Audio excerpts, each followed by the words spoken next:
Hi everyone, Helen Blunden here at Activate Learn on Twitter. It is time for another book review, and yes, I have been busy reading, but I've been reading some fantastic books that I'm so happy to share with you today.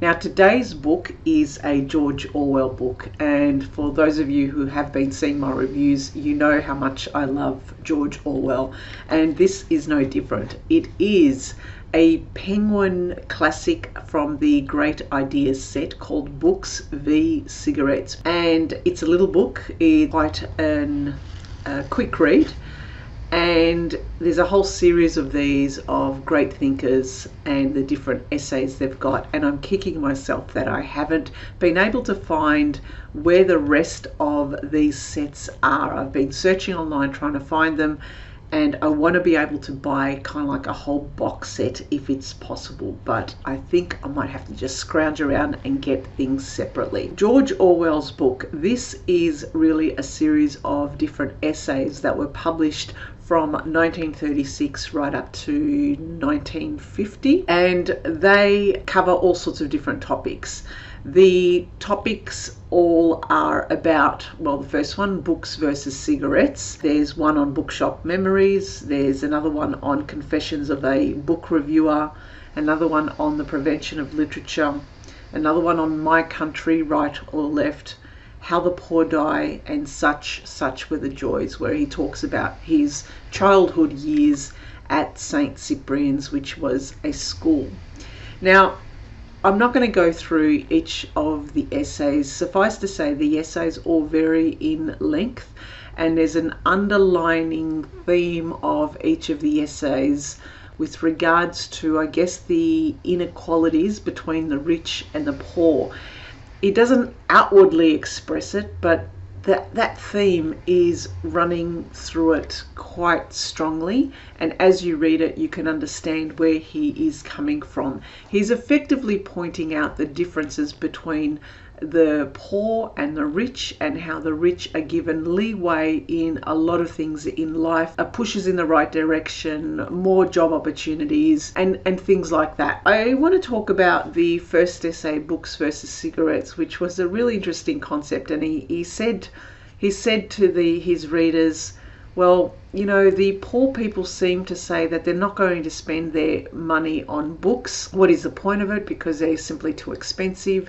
It's cheaper to buy cigarettes. And so he pulls together a list of all the books that he has and looks at how much he has spent over the years to be able to buy these books and to have them in his library, and how much value they have provided to him.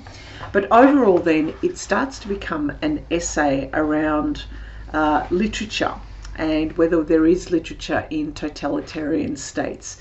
And I must admit, this morning I started writing them down in my journal, because there are such very good, fabulous quotes in this book that I simply wanted to write down and be able to remember. And some examples are, I might just read it. The enemies of truthfulness, freedom of thought, are the press lords, the film magnates, and the bureaucrats, but that on a long view, the weakening of the desire for liberty among the intellectuals themselves is the most serious of all. Another thing in that same Books versus Essay, he talks about that the journalist is unfree and is conscious of unfreedom when he's forced to write lies and suppress what seems to him important news.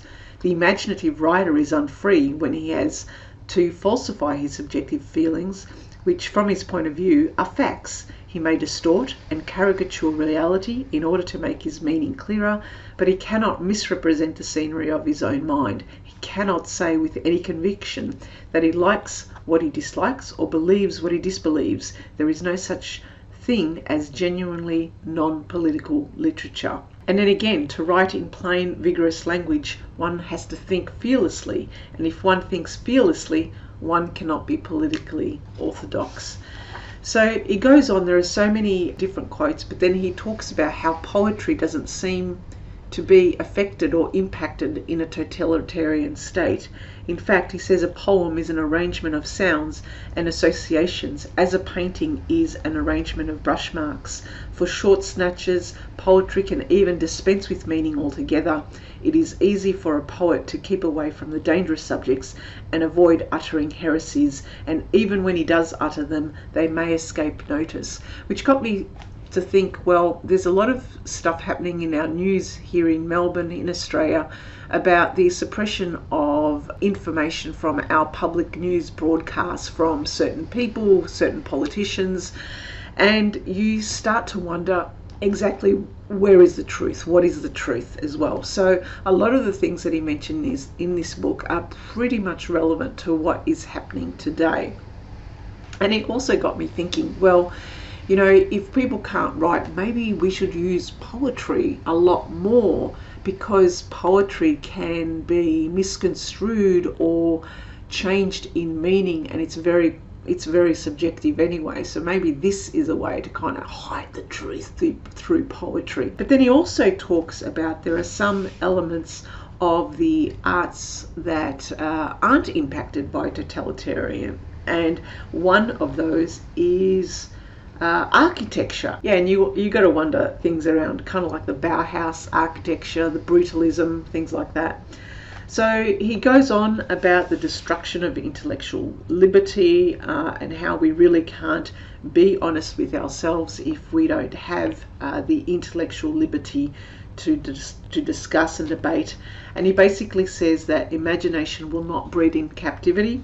So unless spontaneity enters at some point or another, literary creation is impossible and language itself becomes ossified. So it's such a brilliant essay. I love this essay on books versus cigarettes, plus also the prevention of literature. The last survey that he had written was all about, I guess, I'm not going to call it nostalgia. It was actually quite a horrific overview of his life spent in St. Cyprian's, which was a boys' college back in his younger years, and he called it Such Were the Joys.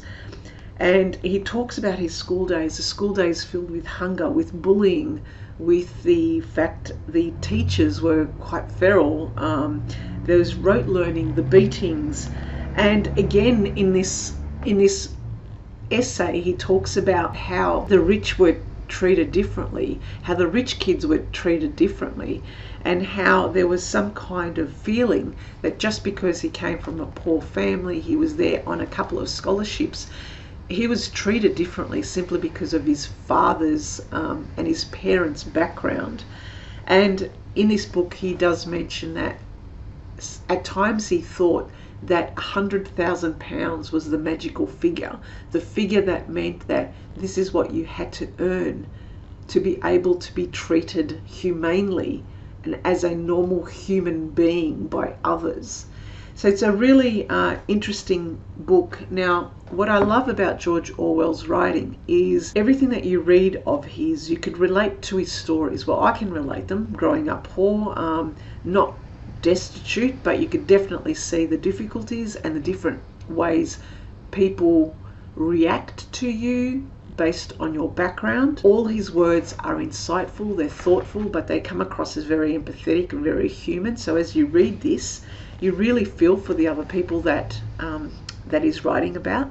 But at the same time, he comes across as a very empathetic individual. After all, he's someone who has walked in other people's shoes. He's actually lived with them and gone out and worked and lived with poor people just to try and understand the position. It feels as if not only does he write from an arm's length, but he writes also being within them, so within that situation. So he has this beautiful way of being able to present the situation for what it is, but not take issues or not try and blame other people, and not feeling selfish or egotistical about it. So it's a very, very humanistic way of writing it. So I really love his writing.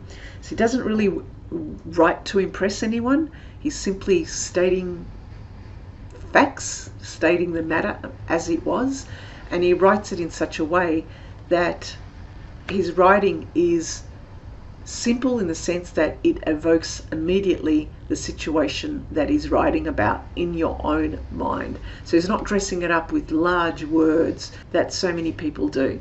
So that is it. Books versus Cigarettes by George Orwell. Highly, highly, highly recommended read. I can't find a George Orwell book that I don't like. So this is a good one. Make sure you read it. Bye for now.